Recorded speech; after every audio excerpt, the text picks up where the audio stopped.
Recipe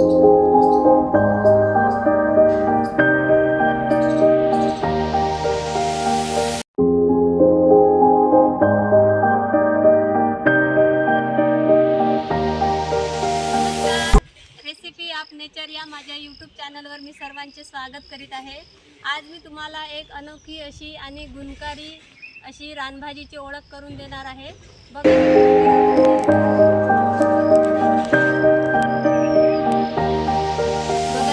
ही रानभाजी आघाडा आहे आणि ही आपल्या शरीराला खूप उपयुक्त व गुणकारी आहे।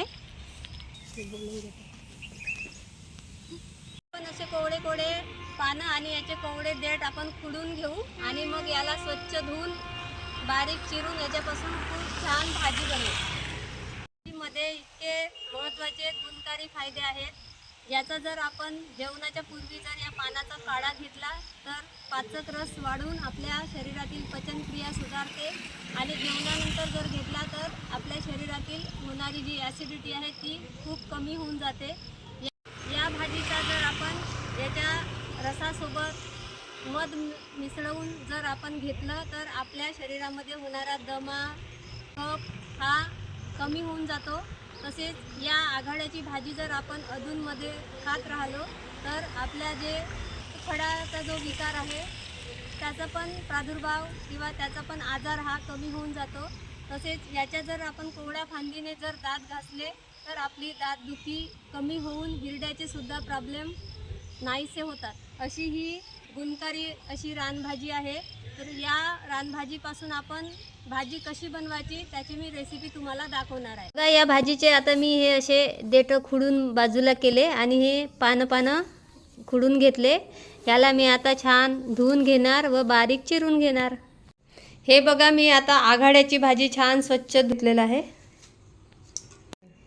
हे बघा, मी आता ही आघाड्याची भाजी छान धुवून चिरून घेतलेली आहे आणि या भाजीकरिता बघा मी एवढी हिरवी मिरची चिरून घेतली, एवढे 2 कांदे चिरून घेतले आणि एवढं लसूण। कढईमध्ये बघा 1 पळी तेल गरम करून घेतलं आणि यामध्ये मी आता अर्धा चम्मच जिरे घालत आहे। जिरे छान तडतडले आहे, यामध्ये मी आता लसूण घालत आहे। याला 1 मिनिट परतून घेऊ। बघा, लसूण छान लालसर झालेला आहे। आता यामध्ये मी कांदे घालत आहे।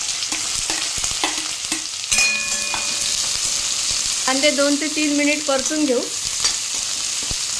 बघा, कांदा आता छान लालसर परतला आहे। यामध्ये मी हिरवी मिरची घालत आहे। हिरवी मिरची आपण 2 मिनिट परतून घेऊ। बघा, आता कांदे मिरची लसूण छान परतलं आहे। यामध्ये मी आता ही भाजी घालत आहे। याला आता आपण छान मिक्स करून घेऊ।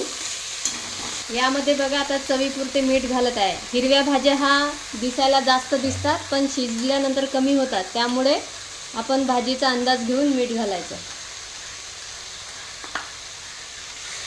याला आता आपण झाकण ठेवून 5 मिनिट मंद आचेवर शिजवून घेऊ।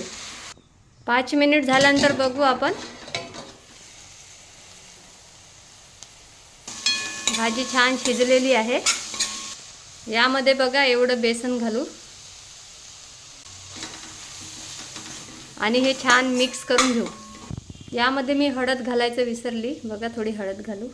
बघा, आपण आता बेसन घातल्यानंतर कशी दिसते भाजी। बेसन शिजवण्यासाठी थोडं पाणी घालू।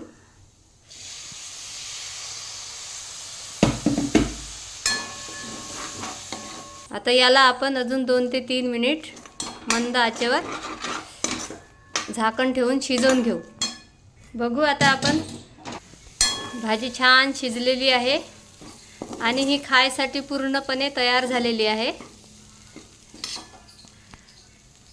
बघा, ही भाजी आपण भाकरी चपाती भातासोबत पण खाऊ शकतो आणि ही खायला खूप सुंदर लागते व याचे फायदे तर मी या रेसिपीमध्ये सांगितलेलेच आहे।